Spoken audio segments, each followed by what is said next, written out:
जो रिटेल और HNI investor जिनकी बहुत क्लोजली सुनते हैं और बड़े पसंद करते हैं उनको, वो हैं बसंत मिश्री जी।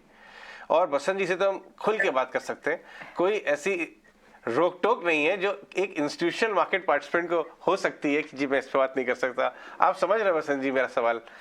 तो सबसे पहला सवाल आपसे ये ही पूछना चाहेंगे, बाजार का डर, ये एक समूह में प्रेशर आने की वजह से जो है, इसके बारे में हम बात करते हैं, लेकिन ये जो बाजार का डर है कि एक समूह के प्रेशर में आने से पूरे बाजार को, इकोनॉमी में एक सिस्टमिक रिस्क, ये जस्टिफाइड है या ये थोड़ा ज्यादा खिंचा हुआ है, ओवरब्लोन है? मुझे लगता है डर पिछले हफ्ते ज्यादा था। हर एक दिन, हर एक घंटा, हर एक मिनट ये डर ओवरऑल मार्केट के हिसाब से कि भाई एक कोई ग्रुप को प्रॉब्लम होगी तो पूरा बाजार खत्म हो जाएगा, वो डर हर मोमेंट मुझे लग रहा है कम होता है। बिकॉज वही वाली बात है ना कि एक बात पे हर आदमी क्यों परेशान हुए बार बार।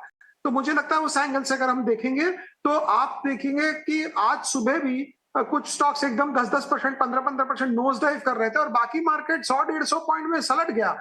कल की जो इवेंट थी वो मुझे लगता है बहुत ही एक्स्ट्राऑर्डिनरी थी कि निफ्टी ऑलमोस्ट फ्लैट बंद हुआ, जबकि एक पर्टिकुलर ग्रुप जो अडानी ग्रुप है उसके शेयर काफी गिर गए बिकॉज खबरें इधर से आई उधर से आई। तो वो एंगल से अगर मैं देखूंगा तो मुझे लग रहा है मार्केट अपने आप को दूसरे एंगल में रख लिया है और वो जो ग्रुप है वो अपने आप को दूसरे एंगल में रखा है। तो दोनों के रास्ते लगते धीरे धीरे अलग हो रहे हैं। बहुत ही शानदार।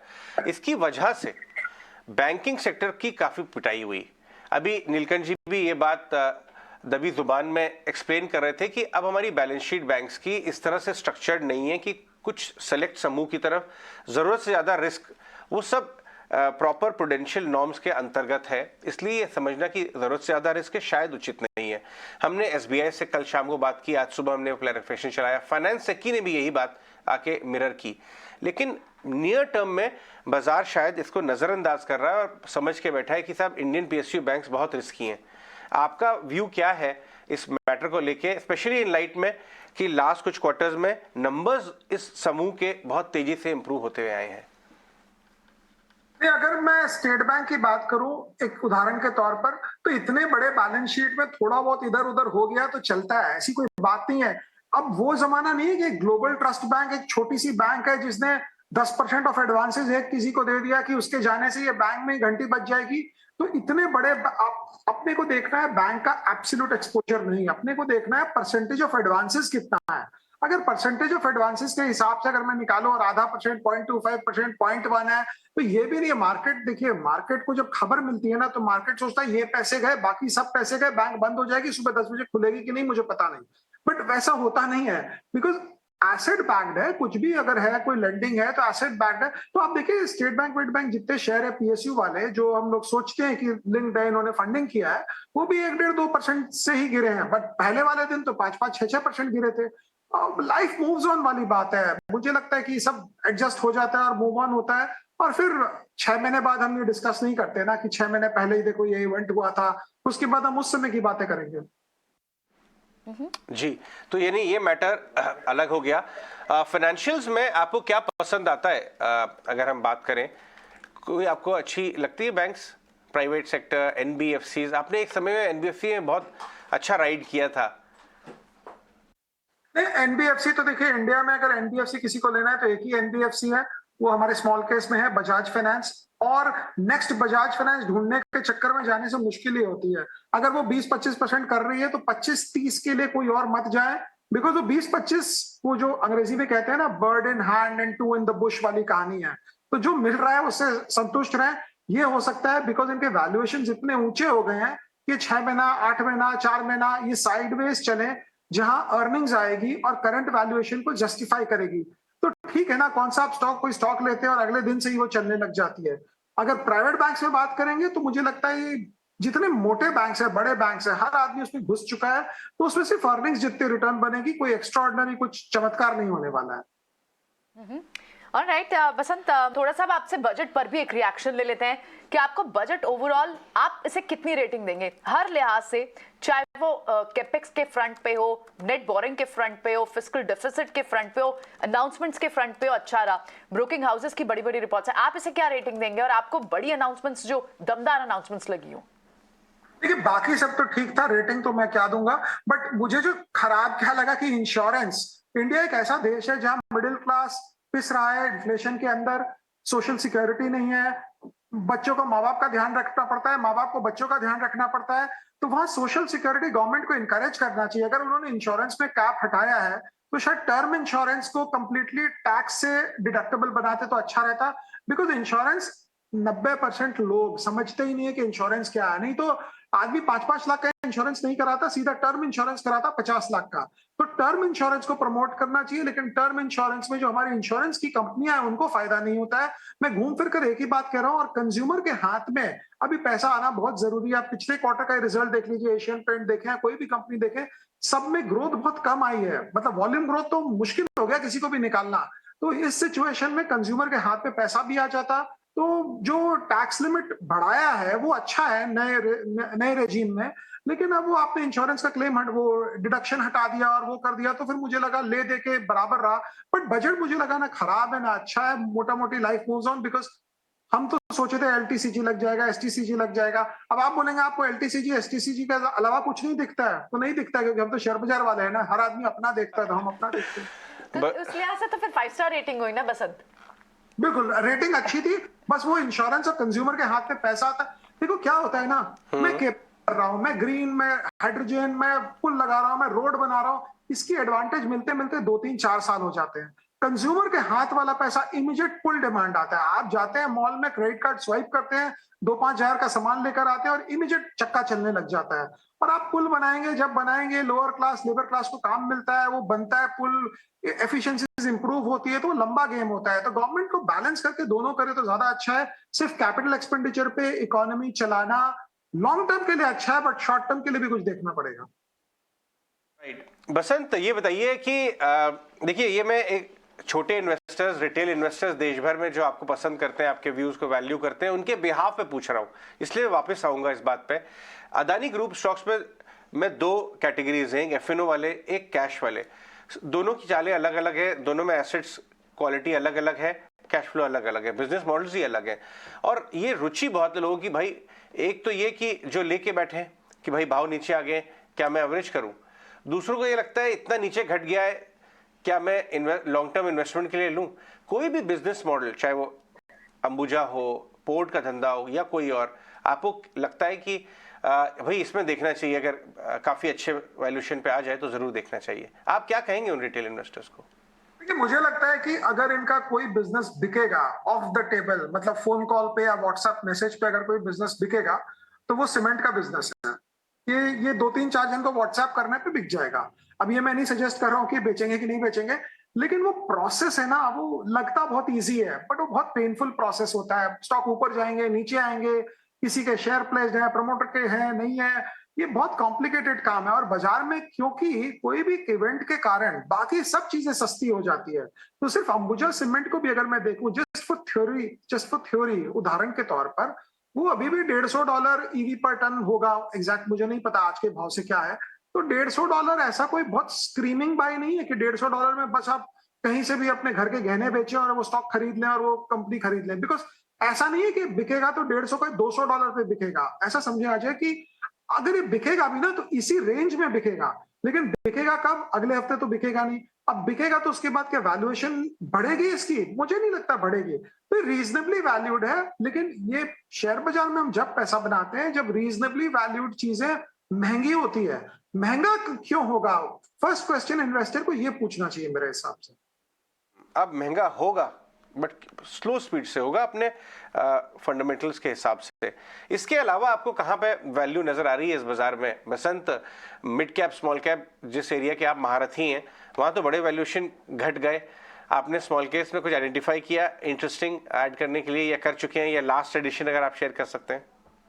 स्मॉल केस में तो हम स्टॉक्स जो लेते हैं वो नॉर्मली स्टेबल टाइप रहते हैं। जैसे हमने पास वहां पे बजाज फाइनेंस है, टाटा मोटर, डीवीआर है, ये सब टाइप की कंपनीज। बिकॉज रिटेल जो है ना वो ज्यादा झटके नहीं लेना चाहता है। अब हर आदमी का एक लेवल होता है वोलेटिलिटी हैंडल करने का। बट अगर आप मुझसे पूछेंगे तो कंज्यूमर शेयरों की बहुत पिटाई हो गई है, बिकॉज एक क्वार्टर रिजल्ट थोड़ा ठंडा आया था। बट अगर किसी देखने को मिला 2023 कैसा रहेगा ग्रोथ स्टॉक्स के लिए? क्या आईटी अब आपके लिए कंफर्ट जोन में है? नहीं, 2023 मुझे लगता है अच्छा रहेगा। बिकॉज 2000 क्या होगा, मुझे नेक्स्ट हाफ जो है 2023 का सेकंड हाफ, वहां पे कहीं ना कहीं फेड आके रेट काटेगा। सपोज हम करते हैं रेट नहीं भी काटे, अगर वो बोल भी देता है कि भाई मैं रेट काटने का सोच रहा हूं, मार्केट अज्यूम कर लेगा सब कुछ हो गया। पर आप बॉन्ड मार्केट के हिसाब से देखें तो मार्केट तो इतना रेट अज्यूम भी नहीं कर रहा। और कल की स्टेटमेंट में उन्होंने डिसइंफ्लेशनरी वर्ड कितने बार बोले, वो तो आपने कितने रिपोर्ट पढ़ लिए होंगे कि ये वर्ड कितने बार यूज किया, पिछली बार यूज किया कि नहीं था, नहीं किया था। वो बाल का खाल निकालना है। लेकिन मुझे लगता है कि 2023 second half should be good, because इतने मारपीट, इतने इंटरेस्ट रेट बढ़ाने के बाद भी अमेरिका में ग्रोथ आ रही है, लोगों को नौकरियां मिल रही है। तो अमेरिका जो रिसेशन हम एज्यूम किए थे, शायद रिसेशन कभी आया होगा गया होगा, लेकिन उतना खतरनाक नहीं हुआ जितना हम डर रहे थे। ऑलराइट, बहुत बहुत शुक्रिया बसंत आज समय देने के लिए और ये सारे सवालों के जवाब और अपना एनालिसिस हमारे साथ शेयर करने के लिए बहुत बहुत शुक्रिया आपका। बहुत बहुत शुक्रिया हमसे बात करने के लिए। नीलकंठ, आपकी बहुत ही शानदार मुस्कुराहट ये बता रही है कि आपको ये बजट बहुत पसंद आया। जिस तरह से सब लोगों ने हमें बताया कि 10 on 10, 9.5, 9 on 10, आपने कैसे रेट किया क्वालिटी ऑफ द बजट? वो 9 out of 10 और 10 out of 10 तो हर साल होता है। इस साल हमने भी मतलब लिखा कि ticks all the right boxes. अच्छा, ticks all the right boxes. जैसे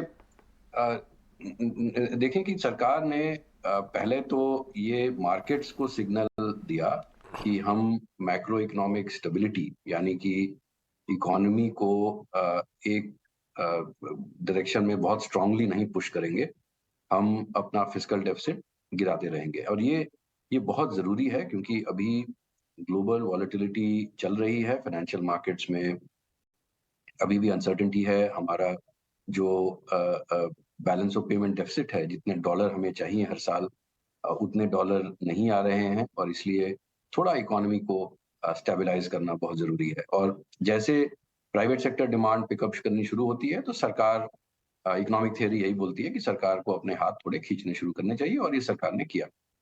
दूसरा इसमें पॉजिटिव ये है कि ये नंबर्स बहुत क्रेडिबल हैं कि पहले भी हमने देखा है कि सरकार फिस्कल कंसोलिडेशन अटेम्प्ट कर रही है, बट 20% टैक्स ग्रोथ ले लिया, थोड़ा और 1.5 लाख 2 लाख करोड़ का डिसइन्वेस्टमेंट टारगेट ले लिया। इस बार के टारगेट्स जो हैं वो क्रेडिबल, अचीवेबल लगते हैं। तीसरा जो एक्सपेंडिचर क्वालिटी है, तो ये तो मानना जरूरी है कि भाई आप फिस्कल कंसोलिडेशन करें, बट जो क्वालिटी ऑफ एक्सपेंडिचर है, जो पैसे बच रहे हैं, क्योंकि ग्लोबली फर्टिलाइजर के दाम गिर गए, ग्लोबली अभी फूड के दाम भी, मतलब जो अनाज का दाम और अनाज के जो सपोर्ट सरकार को देना था वो भी गिर गया। नरेगा का डिमांड गिरना शुरू हुआ है, यानी कि जो ये डिमांड ड्रिवन स्कीम है, राइट, किसी को नौकरी नहीं है तो वो नौकरी मांगता है, तो उसमें भी 90,000 से 60,000 करोड़ का डिमांड सरकार एक्सपेक्ट कर रही है गिरेगा। उस बचे हुए पैसे को रेलवेज और रोड्स में लगाना, ये भी एक एक्सपेंडिचर, अच्छी एक्सपेंडिचर क्वालिटी है। काफी टैक्स के जो लूप होल्स थे उनको क्लोज किया, वो मार्केट लिंक डिबेंचर्स, इंश्योरेंस के पॉलिसीज वगैरह। सो आई थिंक ये बहुत ही मतलब ऑलमोस्ट हर बॉक्स में ये एक टिक लगाता है, तो ये काफी अच्छा बजट था मार्केट्स के लिए। इंडियन बैंकिंग सिस्टम के बारे में आपसे पूछना चाहता हूं, जिस तरह का पुश एक तरफ कैपेक्स के लिए किया जा रहा है, उसके भी फायदा बैंकिंग सिस्टम को मिलेगा क्योंकि इंक्रीमेंटल क्रेडिट डिमांड आएगी जो कि ऑलरेडी मजबूत हो गई है, और इस बार कंजम्पशन ड्राइव करने के लिए भी खूब पैसा दिया गया, तो और कंजम्पशन लेड डिमांड भी आएगी और रिटेल क्रेडिट भी अच्छा लग रहा है। तो आप हमारी बैलेंस शीट जो है इंडियन बैंक की, private sector as well as public sector को कैसे देखते हैं? वो कुछ सालों पहले जैसा फ्रेजाइल है या बहुत मजबूत हो गया है और इस जोरदार क्रेडिट ग्रोथ को फेस करने के लिए एकदम रेडी है आगे आने वाले समय में? देखिए, ये तो अच्छी बात है कि केपेक्स काफी सपोर्ट होगा, बट ये याद रखें कि ये रोड्स और रेलवेज में हो रहा है।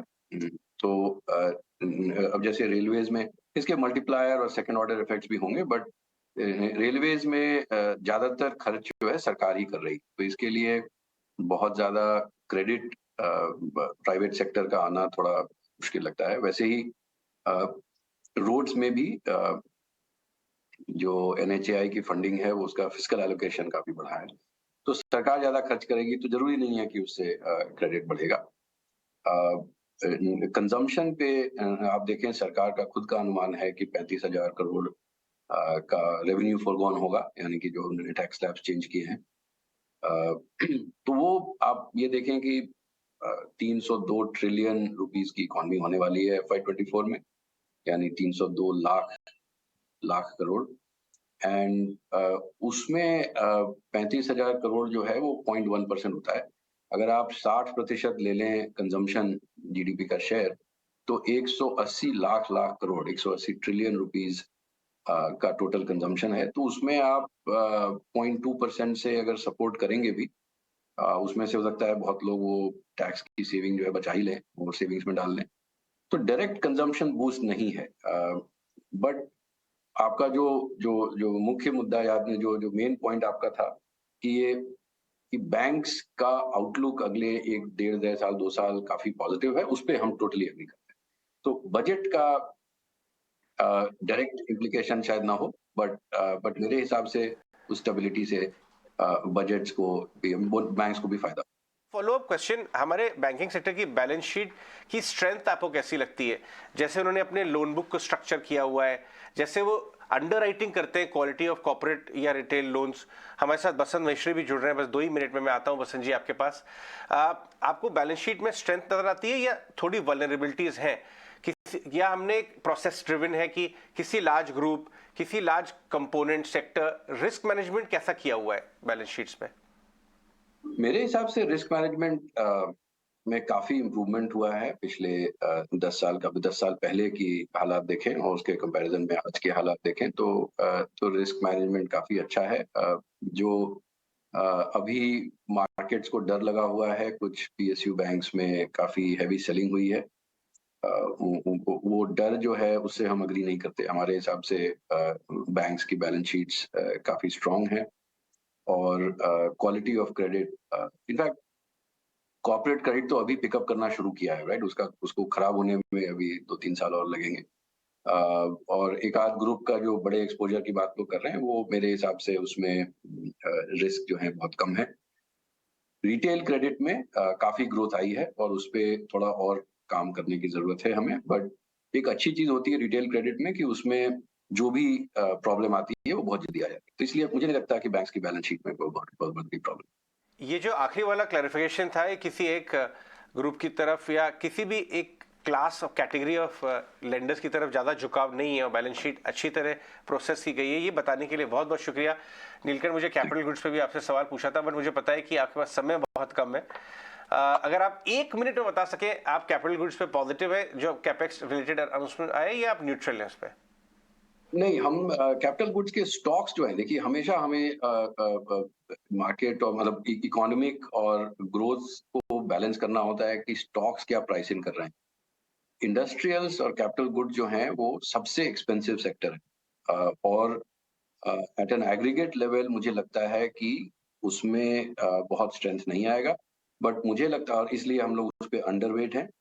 हम लोग कंस्ट्रक्शन कंपनीज और एक जो बहुत बड़ी कंस्ट्रक्शन कंपनी है उस पे हम लोग ओवरवेट हैं, क्योंकि हमें लगता है कि केंद्र सरकार और राज्य सरकारें केपेक्स करते रहेंगी, बड़े प्रोजेक्ट्स आते रहेंगे और उसमें आई थिंक पॉजिटिव ट्रेंड होगा। इंडस्ट्रियल गुड्स इन जनरल बहुत एक्सपेंसिव हो चुके हैं और मुझे लगता है कि क्योंकि ग्लोबल गुड्स में स्लो डाउन हो रहा है, उसमें थोड़े डाउन साइड रिस्क भी आ सकते हैं।